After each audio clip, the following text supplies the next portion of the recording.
Welcome to Cordkillers. The world of entertainment is turned upside down, and we are just trying to find out how to watch what we want, where we want, whenever we want. I'm Tom Merritt. Where's the good stuff, Brian? Dude, the good stuff is in the strange slow motion telepathy. We were talking about this right before the show started. 15 years we've been doing this, and I had the thought, Tom, that in my life, like my wife and family know me pretty well. We've logged a lot of hours. Sure. Then like you are top 10 in number of hours I've spent conversing with of all humans ever. And That's true. And now here's the real mind blower. Thanks to the wonderful slow motion telepathy of podcasts and the audio format, that means that in the top 10, for anybody who's an all-timer, that means asymmetrically, you're in my top 10. Like the thoughts that we've had, our friendship over the last 15 years, people have been able to trace the entire thing. Anyway, telepathy, it's real. That's what am I thinking right now? What's that? It's time for the supply run. Of course. Segue. Supply run, supply run, supply run.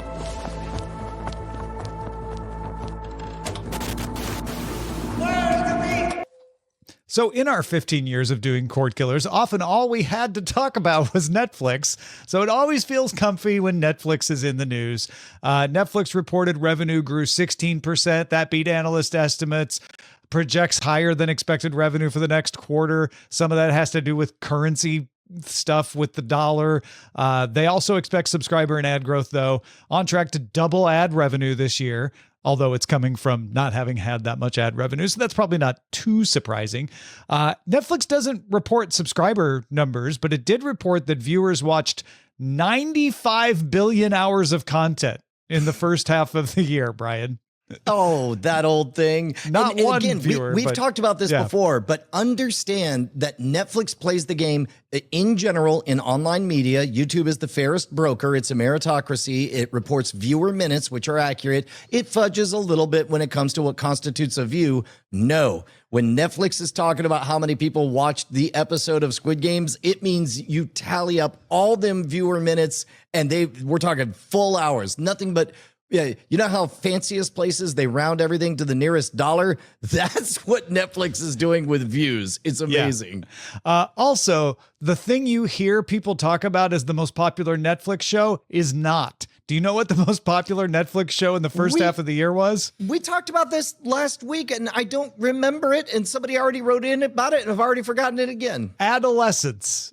Adolescence was the most watched show of the first half of the year, followed by seasons 2 and 3 of the Squid Game. Company also projecting higher content sales, marketing costs. Co-CEO Ted Sarandos said for the first time, Netflix used some AI models to make some special effects. There's a show they make for the Argentinian market called The Eternaut, like astronaut, but eternity, The Eternaut. Sarandos said the cost of it would just haven't been feasible for a show in that budget. They used it to show a building being blown up. Yeah, so I'll tell you what. Let me tell you a story about how I became the most hated figure in all of magic.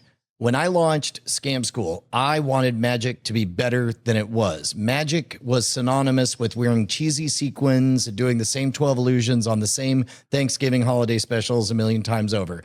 It was synonymous with 12-year-old birthday parties, and I wanted more people to compete. So when we launched Scam School, I didn't position it as Learn Magic with Brian. I called it Scam School, the only show dedicated to social engineering at the bar and on the street. And I said to my friend, Danny Garcia, I showed him the pilot that your wife cut together. And he said, this show's great. It's going to be awesome. And then sooner or later, you're going to teach somebody's favorite trick. And then you're going to be the devil and they're all going to turn on you. I'll be damned, Tom, if he wasn't 100% right. About 135 episodes later, I taught a very simple 100-year-old principle on there that happened to be beloved by a handful, a gang of magicians. And they did. They tried to rally everyone with pitchforks. Luckily, they didn't have critical mass to actually cause any real trouble, although I did come to learn what anxiety attacks are. Here's my point, Tom. With AI, we're going to see the reverse. Everyone's going to hate AI until it makes possible an important moment in their favorite show. And what Netflix is doing by very clearly, visibly shining a spotlight on specific examples of niche specific shows that otherwise wouldn't have this pop. It is subtexting that AI is an empowering tool for independent storytellers. And I would like to think that they thought of all this and that they looked up the example of Scam School, but I can't guarantee it. I'm pretty sure that's true, though. They are inoculating people. I don't know if you remember, like 2-3 weeks ago, Sarandos at a conference, I think, said like, hey, we're not against using AI where appropriate. It made some headlines, but it burned out fast because there wasn't an example. Then during the earnings call, they say, yeah, this small show in Argentina, we used AI for one small scene and it burned up real fast, but not as hot because it was a small show and it was buried in the earnings call. And also they kind of said this before. So the next time this happens, it's going to be like, well, but Netflix kind of says this a lot, don't they? Like the novelty is already wearing off. It's super smart. Yep. If you want to dispel your cognitive dissonance on the fact that Netflix has been doing well, a TD Cohen survey might help. The percentage of Netflix members who said they would be willing to pay at least $1 more per month increased to 54% in their most recent survey, up from 49% in the second quarter of 2024. This is self-reported. Yes, I would pay. Usually people say, there's no way. And then when it comes to the moment, they're like, well, I don't want to lose my show. These are people going like, oh yeah, if it goes up by $1, I would keep it. A significant portion of respondents, 46%, said they would cancel Netflix service if it raised prices at all. So that's why you hear everyone say, if they raise the price, I'll cancel. They don't always do it, but they say it. But there's actually more people saying, no, if they raised it $1, I'd probably keep it. So there is a tipping point moment. We talked about this in the class. One of the core aspects of humanity is the need for reciprocity. Like when you've received value, you are just begging, itching for some way to balance the scales. For somebody to say out loud, yeah, dude, you're providing extraordinary value. And between you, me, and the wall, I probably do owe you another $1. That is music. That's very good, Tom. Yes, Ted Sarandos is enjoying that. Here's the biggest news from the Netflix earnings call. Netflix is definitely going to get into legacy media, buying a broadcast or cable network. And I say that with so much confidence because Netflix CFO, the chief financial officer, Spencer Newman, said, and I will quote, "We agree continued consolidation of studio and network assets is likely, but at least with respect to consolidation within legacy media, we don't think it materially changes the competitive landscape. We've historically been more builders than buyers, and we continue to see big runway for growth without fundamentally changing that playbook." And then added, you know, we've been pretty clear in the past that we also have no interest in owning legacy media networks. So that also kind of reduces the funnel for us. So this reads to me like the tee up for a mini arc in which, as a stunt, they wait until a distressed network is so cheap that they can buy it quite literally just for the PR. And run a limited, the headline will say Netflix buys broadcast, but it'll be, the article will be all qualifiers on it. And it's only going to show and it's only for this long. And it's until the FCC changes whatever. I mean, they have an agreement with the French network TF1 to show linear versions of all their channels.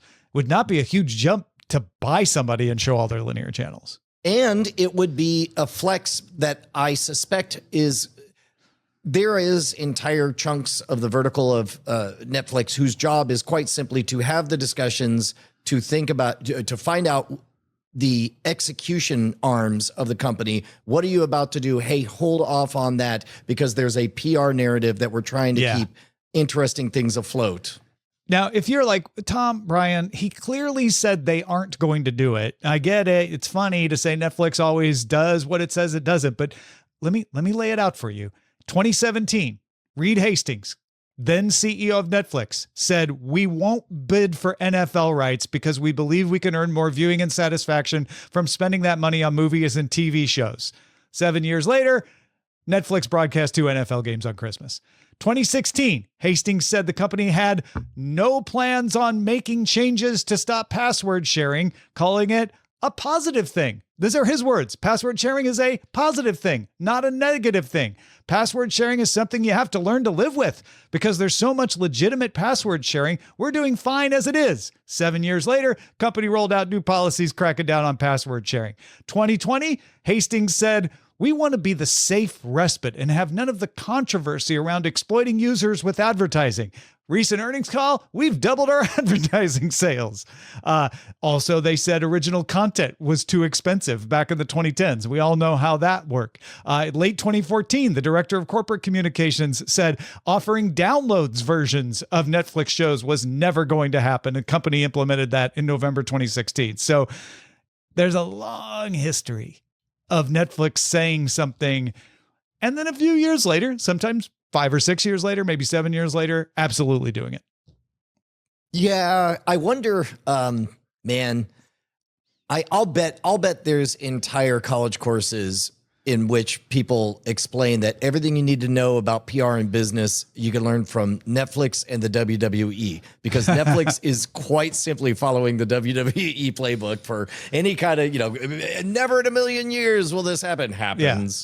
And the day they said, we're never going to crack down on password sharing, cheers and cheers and cheers. The day they added crackdown on password sharing, lots cheers of revenue. Cheers and cheers. Yes, from investors. Exactly. Yep. We promise, though, that we will never not take your money. Yeah. So here's the thing. First of all, we just had a first ever. Did you know, Tom, that you could donate live on the stream? And yes, that is literally what just happened. I saw Rocky popped in and gave us a little super sticker or something. Yeah, that's so cool. So again, for folks who are first timers here on the Cordkillers program, there was a time that Tom and I were on a network and we had the nutty idea to go independent. We jumped without a net, and luckily we live in the timeline that Patreon was just starting to do its thing. So we nabbed patreon.com/Cordkillers, and we made a simple, we stole from our friend, why can I not remember Hardcore History?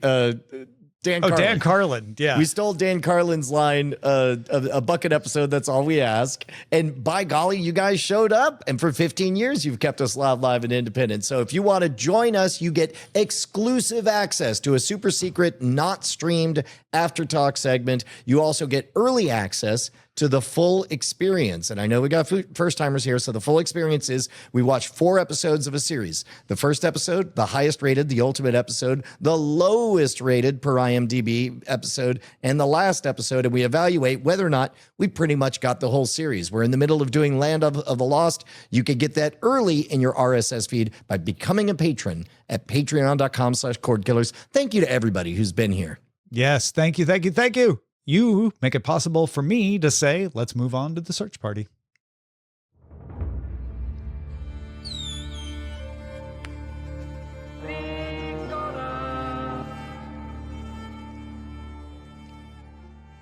So in this journey from watching things on broadcast and cable to watching things on streaming, there are some major events. There are some major moments that we were like, well, when that happens, that's very significant. And I think one of them just happened, Brian. CBS announced that The Late Show with Stephen Colbert will be canceled after this season. And this season means May 2026. So Colbert will continue to do The Late Show until May of next year.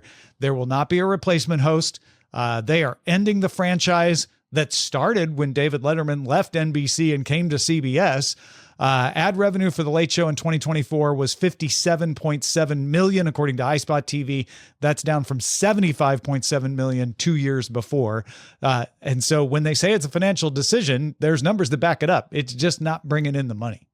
Tom, losing a big franchise late night talk show host like that, or talk show, not even just the host, the talk show itself. That's a big deal. Yeah.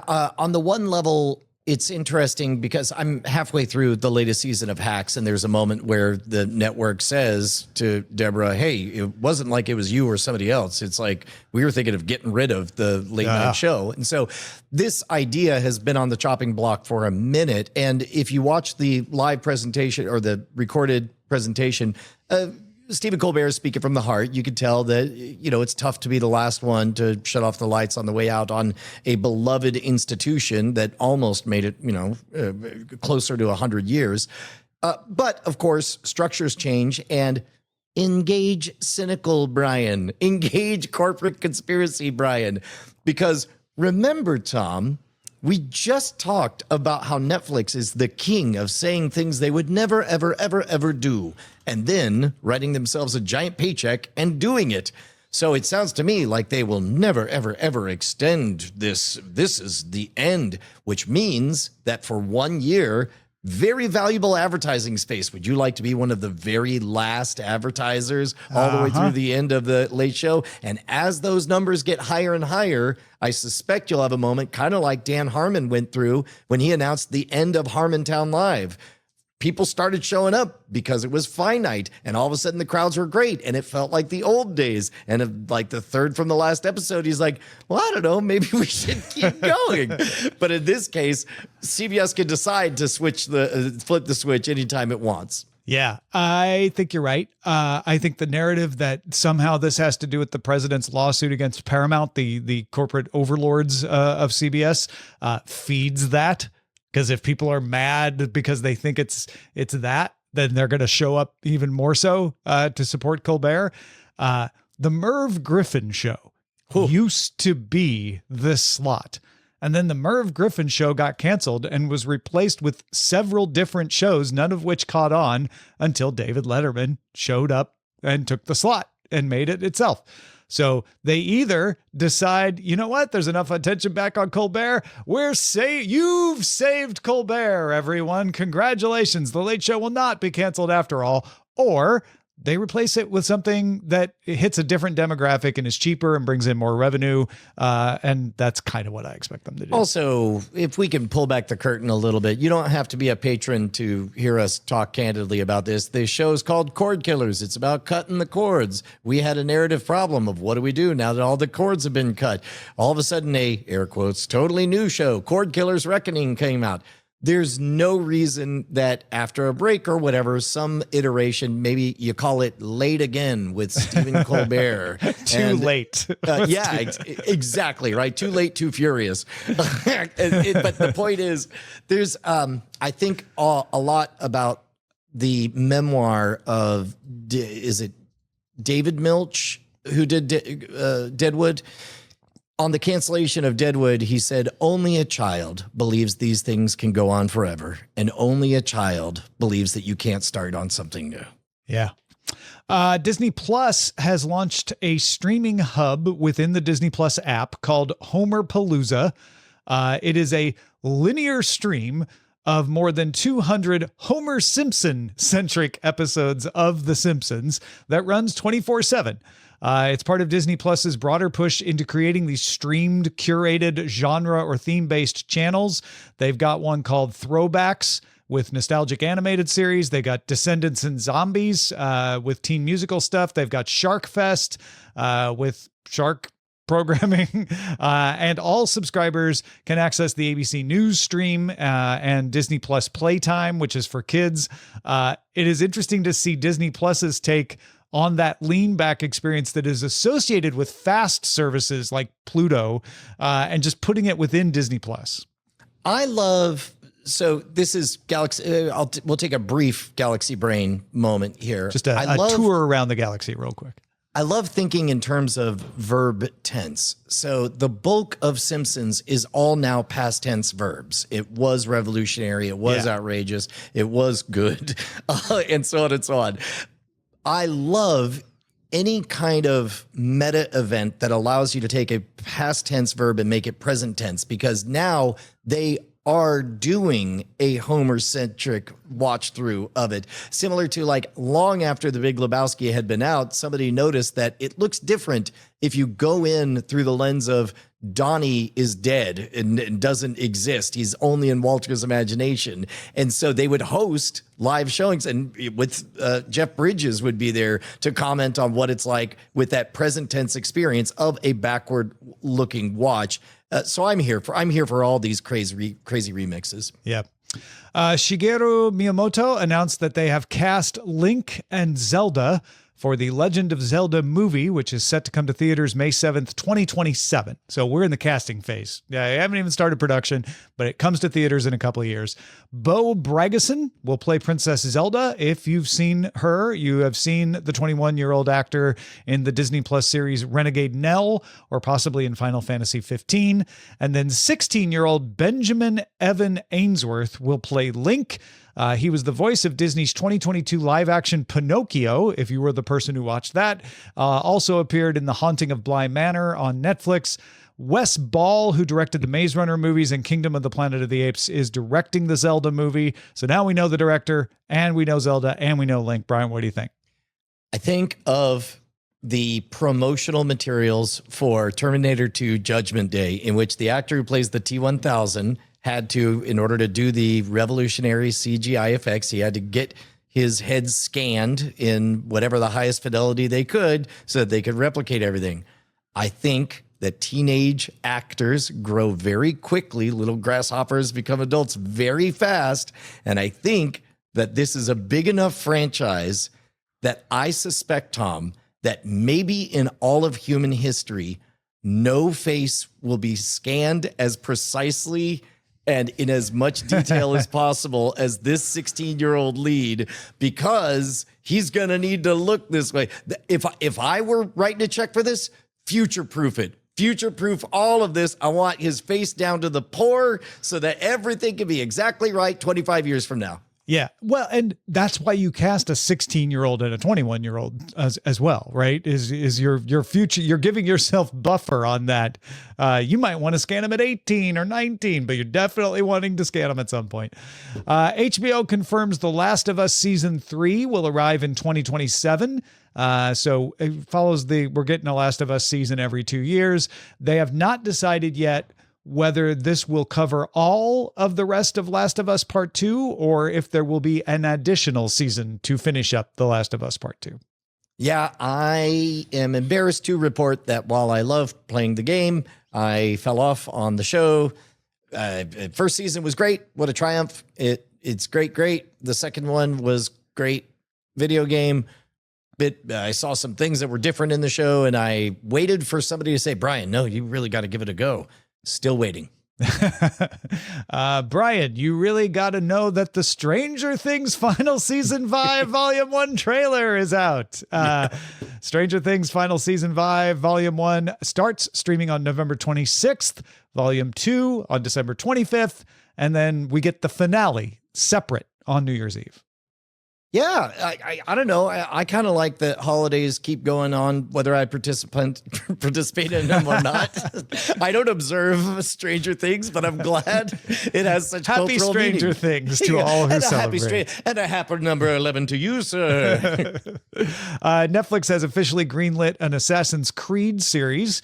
2 Emmy nominees are going to run the show. Robert Patino, who did DMZ, worked on Westworld and Sons of Anarchy, along with David Viner, who did Halo, Homecoming, and The Killing, or worked on those. Those will be your showrunners and executive producers. We haven't got to casting yet on this one, though. I think this could be very, very good. And now keep in mind, you're right. If you just emerged from a time machine and said, Brian, that's what you said about the Prince of Persia movie. But this tickles the same spot. It's a rich, interesting visual pastiche story. Give some talented people room to play. Luckily, the source material is rich enough to play with, but whether or not they do the dumb thing of acting as though movie audiences can't possibly... Or TV audience in this case. Sorry. Actually, maybe that's a note in their favor, is because TV audiences are very sophisticated nowadays. And so it gives the opportunity for this story to really shine. Similar to The Last of Us. Yeah. Could does not mean will. It means could. It's possible. A lot of things are possible that don't happen. Finally, no one thought this was possible, but it has happened. Trey Parker and Matt Stone got paid. They reached a $300 million a year, 5-year deal with Paramount for worldwide streaming rights to South Park. Previously, South Park catalog stuff streamed on HBO Max, even though it airs on Comedy Central, which is owned by Paramount. Now Paramount's got the whole ball of wax. I bet somebody can track it down. This can't be an isolated Brian memory, but there's some director's commentary thing where you could tell that the boys have had a few to drink, and they were talking about how they were bullied in high school, but now they're making money with South Park. And he says, guess who's worth $6 million now, Becky? And there was something about the specific dollar amount that was like, okay, that is not just a made up bit. That is his actual net worth at that moment. And I think how petty that moment seems as their shadow just gets longer and longer, and they join their place in the pantheon of great storytellers. Back on July 23rd, the premiere of season 27 of South Park was delayed, and a post on X from the official South Park account talked about how much of a mess things were because of a merger, and said, we're at the studio working on new episodes. We hope the fans get to see them somehow. And apparently that has, in fact, happened. So here we go. We're going to get them. Let's move on to the buried treasure. Most people want to know why they suddenly got rich. Buried treasure. The buried treasure segment is where Brian and I talk about some stuff we actually watched, which you may or may not have watched. And it's an idea for, confirming that something is good, or maybe an idea for something you want to watch. Brian, of course, you saw the Superman movie. Yeah, I did. It was about what I expected. I waited a week to kind of see what the chatter would be about. And I'm pretty sure James Gunn did exactly what he could do it, because there were some people who said it was too political. Others said it wasn't political enough. And watching it, it's very clear that there's stand-ins for, there's one really, really great simple commentary on social media. It's a visual gag. It's great. Of course, he has a lot of pieces to arrange, and he's setting up a new franchise, a new dynasty. It was fine. It was fine. It was good. It was good. I saw a funny, I don't know if I weirdly, I can't remember if this was a video now or not, but in my mind it was, and it was two people saying, yes, clearly Superman was about, and then one says Ukraine and the other says Gaza at the same time. You know what? I stopped thinking once I thought in terms of land masses. I was like, probably Ukraine. And then I stopped thinking, but you're right. It turns out that you can comment on war and it'll apply to wars no matter where they are. So, well, and also that story beat is in service of, because Lex Luthor is very, very wealthy, an arms dealer. He's an evil mirror image of Tony Stark, basically. And it tickles the question of like, well, what would cause him to get off of his butt and try to kill a do-gooder demigod? And the answer is, well, what does he not have? And the answer is a kingdom. And so a war profiteer, like when money isn't enough, it was a good reason for him to be as dastardly as he is. Yeah, and that's not a new story, right? It's newly told, but that is an old story. P. Guyton says it seems like such a downer. I just couldn't watch it. Did you think it was a downer? Oh no, not Superman. I believe he chimed in on when I fell it off on The Last of Us. Oh, that was 2. okay. All right. He was talking about The Last of Us. Well, I would like to talk about the return of Star Trek Strange New Worlds. We got a couple of episodes out. I have watched the first of them, and doesn't miss a beat. It actually picks up where the cliffhanger ending ended last season. So we aren't back to the procedural element of having a new story with an overarching story that kind of plays out behind it. We're ending the story in Star Trek Next Generation style, right? They would do this where they'd have a big story at the end of the season, cliffhanger ending, and then a big story to start the season, and then they'd go back to individual stories. But it's great. I love Star Trek Strange New Worlds. If you are someone who's like, gosh, I really wish they were making more of Star Trek, the original series, but, with modern story sensibilities and modern special effects, but still capturing that era in a way and giving an homage to it. Here you go. It's Star Trek Strange New Worlds.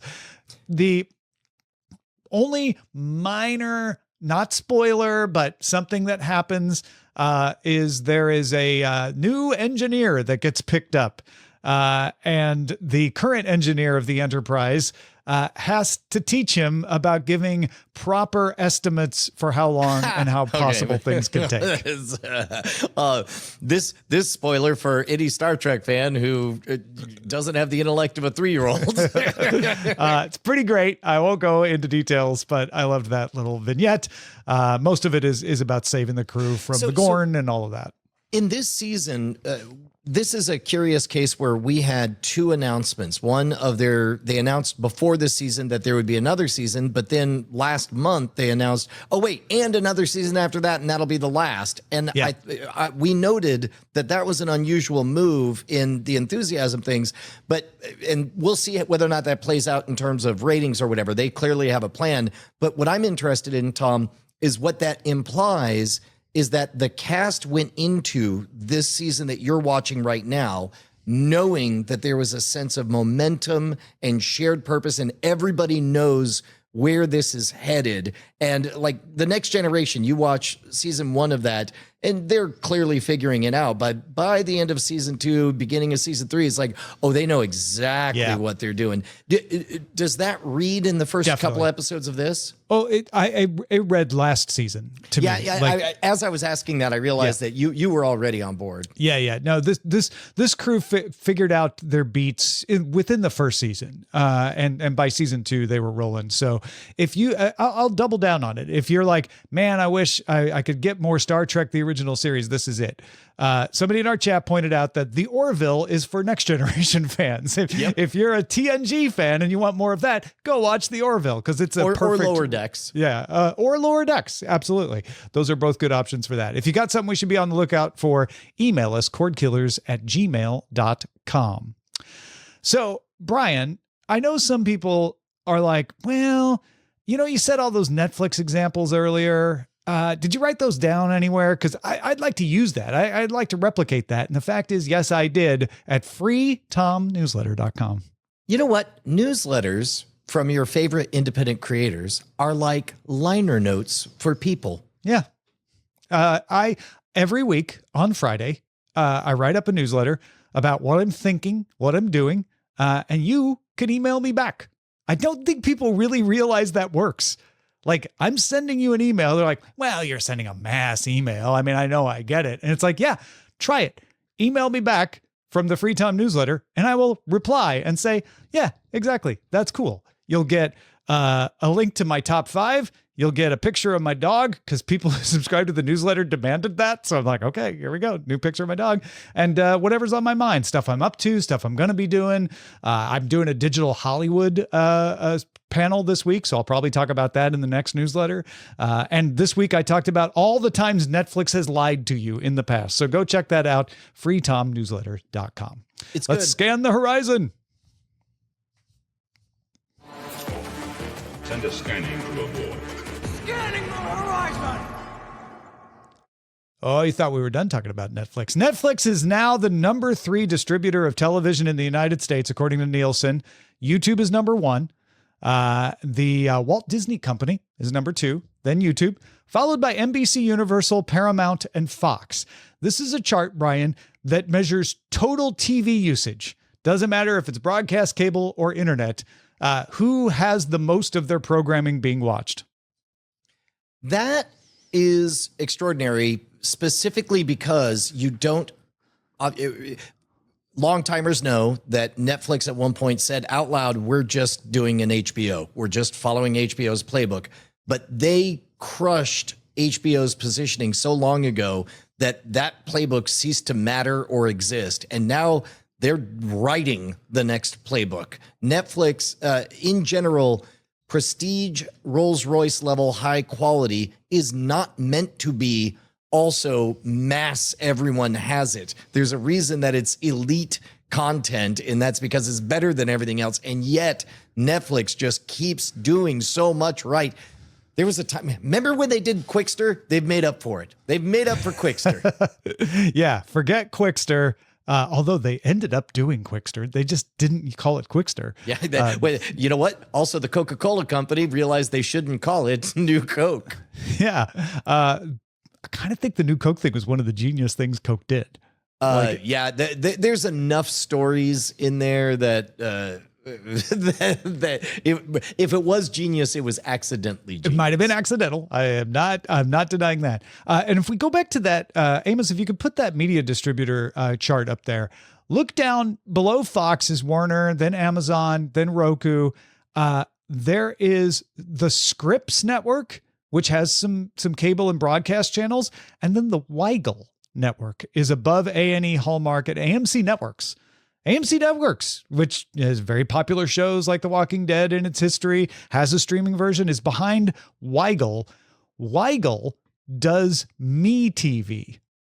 Oh, wow. They do the alternate digital channel networks, and they make up 1.3% of all TV usage in the United States. Yeah, that's bigger than what. Oh, wow. Yeah, I thought that was a little interesting nugget in there. Also, Windows Central noted a Microsoft support page change that says Microsoft no longer offers new entertainment content for purchase. That includes movies and TV shows on Microsoft.com, the Microsoft Store on Windows, and the Microsoft Store on Xbox. You can continue to access anything you've purchased in your movies and TV app on Xbox or Windows devices. Microsoft only sold movies and TV shows for Xbox and Windows, and it stopped selling music back in 2017. So it's not a shock, but goodbye to another store. Yeah. Starting this week, Peacock Premium will cost you $11 a month. That's up from $8 a month. That makes it the priciest level for any ad-supported service on the streaming market.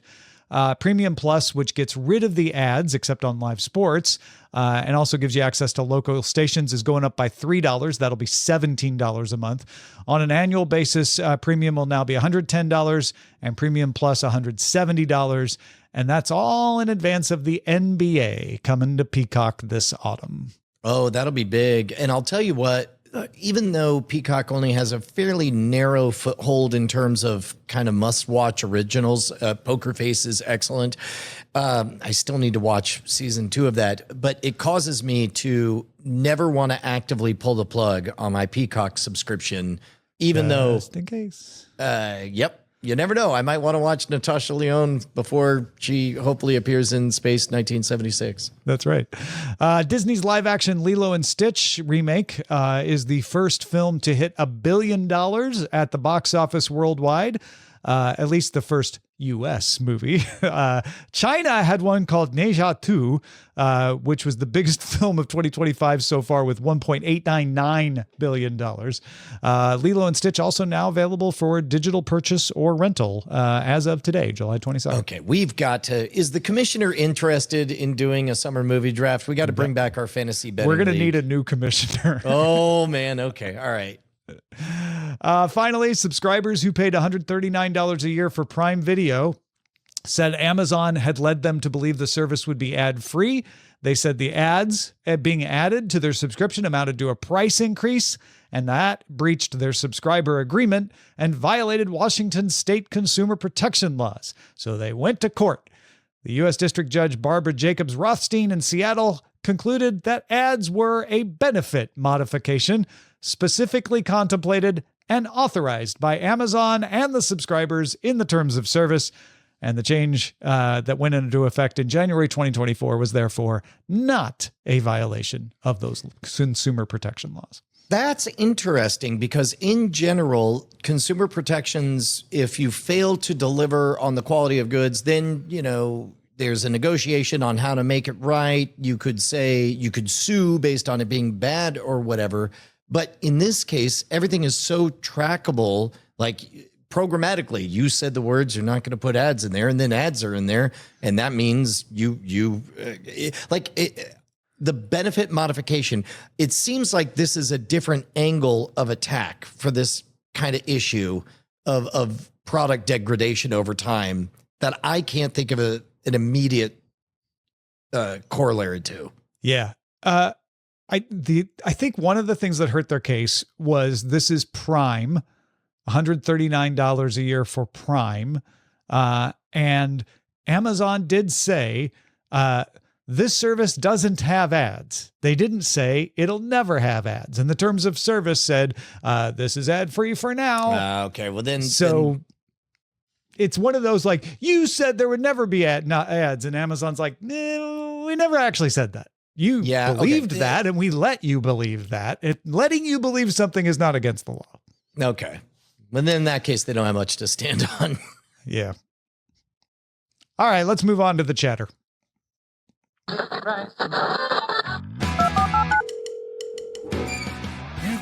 Got mail. These are your thoughts sent to us, cordkillers@gmail.com. Big Jim writes, hey guys, I've watched both seasons of Night Agent, and it's pretty good. First season was really, really good. It reminded me a lot of Quantico meets 24. Second season was okay. Like, we knew what we were going to get. That is not to say it wasn't good, but it wasn't jumping in your face as awesome as the first season, and I think that's to be expected. I hope they renew it for a third season, and we do see some kind of change with the format of how it works, or some difference in the intrigue that makes it a compelling watch. But I'm definitely down to say this has the Big Jim recommendation. Good. Night Agent, because we were wondering, like, Night Agent, because we hadn't heard of it, and it was very, very popular. Edward writes, Jury Duty was on Freevee. A second season has apparently been filmed already to be released on Prime Video at some point. I'm looking forward to this.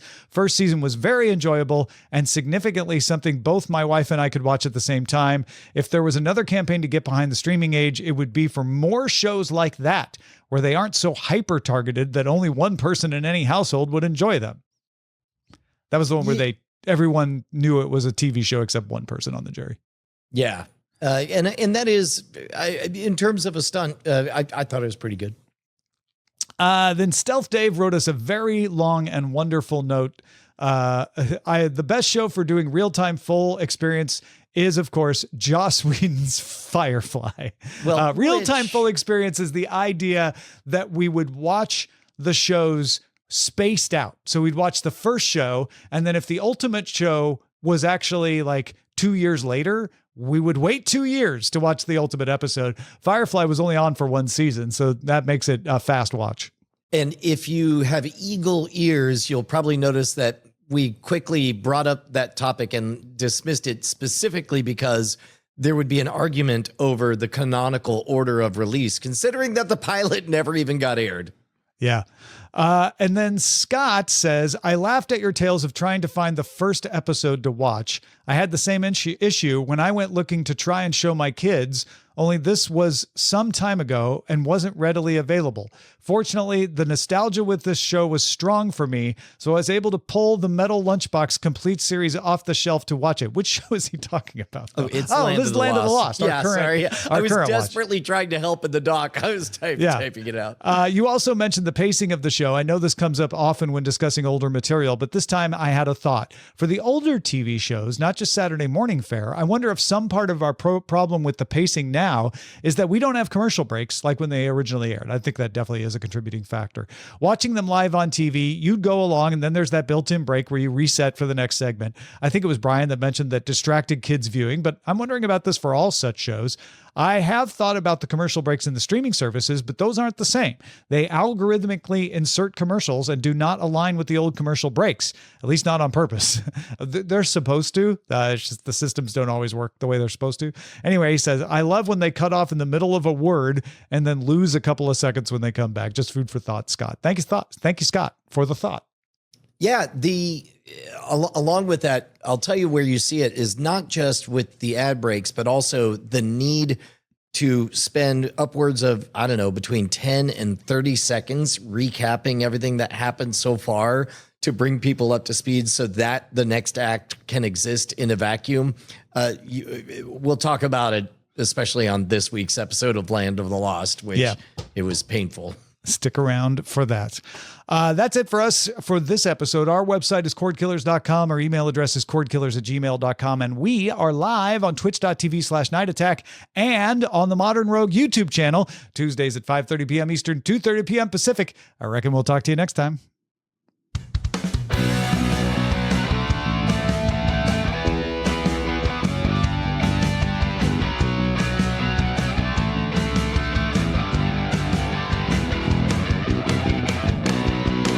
Diamond Club hopes you have enjoyed this program.